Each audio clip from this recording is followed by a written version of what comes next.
what attracted me to Moorish Science was nationality, being a citizen. And I didn't know I wasn't a first-class citizen until I came into the temple and discovered the Prophet and what he brought. And that was very interesting to me, and that was some years ago. For me, because of my interest in history and going into looking at what was happening, I'm in school in the late 80s and early 90s, and I said, well, who were these Moors historically? Because I wasn't getting much of that in school. Then I find out that the legacy of the Moors in the Western historical tradition was something that people were affirming constantly.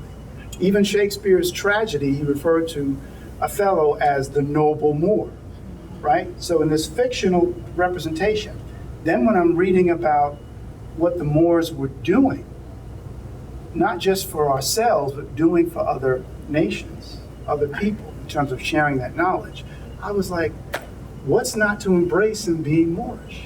It just made sense.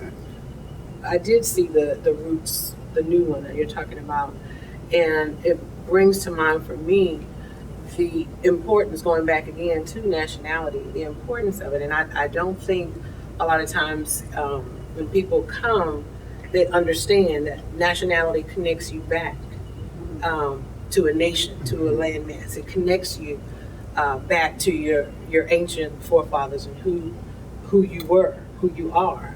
And that's what I think is missing. Maybe they don't understand fully what that nationality piece brings. Quickly, there were, in the 19th century, court cases where judges actually said, it matters not what mixture of Negro blood you have, that doesn't automatically make you Negro. Mm-hmm. That some people essentially could still be classified as quote-unquote white. Mm-hmm. And the relevance behind that has to do with a number of things. Either just the perception of the person looking at the baby, mm-hmm. right, who said that this is what I'm putting down, or it could have been because people were understood in that community to have been people of worth or value from the perspective of individuals. Or it could mean that the folks didn't accept the terms Negro or colored and were known to be nationals, mm-hmm. that they had some nationality. Whether it was Mexican, mm-hmm. because this is Texas, so there still would have been people, or Spanish, right?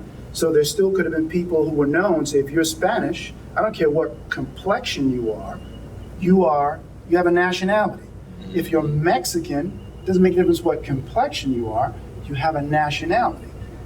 The one thing that I love about Moorish Science is that once I got here and I started to unfold in the teachings and everything, you see Moorish Science in everything, in all the TV shows and all the cartoons, and it makes it easier for you to then teach your children, because now it's so hard because they want to Google everything, but it's like, we're not the only ones that know this. Everybody knows. You take the new cartoon Moana, and it's about the Hawaiian girl who's drawn to the sea, and it tells how her dad kept that away from her. He didn't want her to go to the sea and everything, but then she was drawn to the sea. And we as Moors in our studies, we know that we taught the Europeans to roam the seas. We were the original navigators of the sea. And this story of Moana, this Hawaiian girl, tells this story of the Moors. And it's just, for me, that just brings me closer to the Prophet. Then when you look at Tom and Jerry, my favorite, and you have the little angel with the white cloth on, and then you have the little devil with the, and then I'm like, oh, that's the higher self and the lower self. So everybody knows this except us.